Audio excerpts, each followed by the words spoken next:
Au cœur de la question écologique, il y a aussi la question de la justice. Ces pluies marquent la surface de la Terre, l'érosion, la déforestation, le gaspillage des ressources minérales et marines.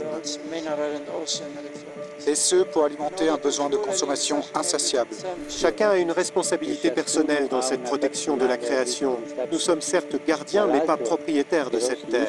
Construire ensemble un monde qui est meilleur. Donc voilà, le chemin est pour moi fantastique.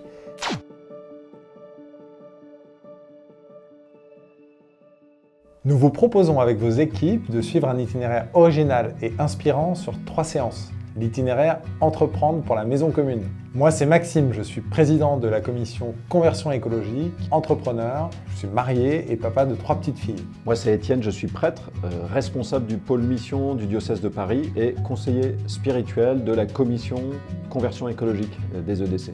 Avec cette commission, nous avons conçu cet itinéraire qui consiste à suivre 3 vidéos en équipe, suivies d'un tour de table, d'échanges et puis de prières. Donc vous n'avez rien à préparer, juste à vous laisser guider et être à l'écoute de ce que l'Esprit Saint vous inspirera. Même si vous avez déjà abordé ces sujets en équipe, si vous avez déjà étudié Laudato Si ou fait une fresque du climat, nous sommes convaincus que cet itinéraire pourra vous apporter beaucoup. Que vous soyez déjà dans l'action autour de ces sujets ou non. Parce qu'il est construit autour de nos spécificités d'entrepreneurs et de dirigeants et de chrétiens.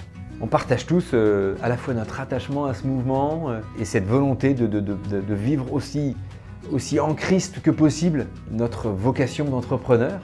Retrouvons cette conscience simple de se dire nous devons avoir une activité qui fait du bien non seulement à nos collaborateurs, mais également dans notre entreprise, dans l'écosystème, dans une proximité humaine et géographique. Nous vous proposons ce chemin spirituel avec le Christ pour boussole. On y présentera 6 témoignages inspirants d'entrepreneurs, de dirigeants chrétiens qui se sont mis en mouvement pour prendre soin de la terre et des hommes portés par leur foi.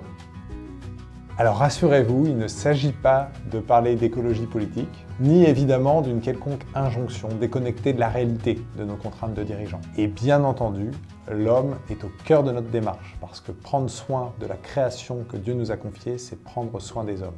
Alors, je suis convaincu que comme chrétiens, nous avons une responsabilité spécifique et des moyens uniques pour réaliser cela, c'est-à-dire pour cultiver et garder le jardin, cette terre que Dieu nous a confiée. Nous serions vraiment heureux que vous fassiez le choix de suivre cet itinéraire avec votre équipe. Si le sujet vous intéresse, vous pouvez rejoindre la communauté digitale de la commission Conversion écologique. Si vous avez des questions sur les étapes ou l'itinéraire ou la manière de le mettre en œuvre avec votre équipe, n'hésitez pas à nous contacter à l'adresse email qui s'affiche à l'écran.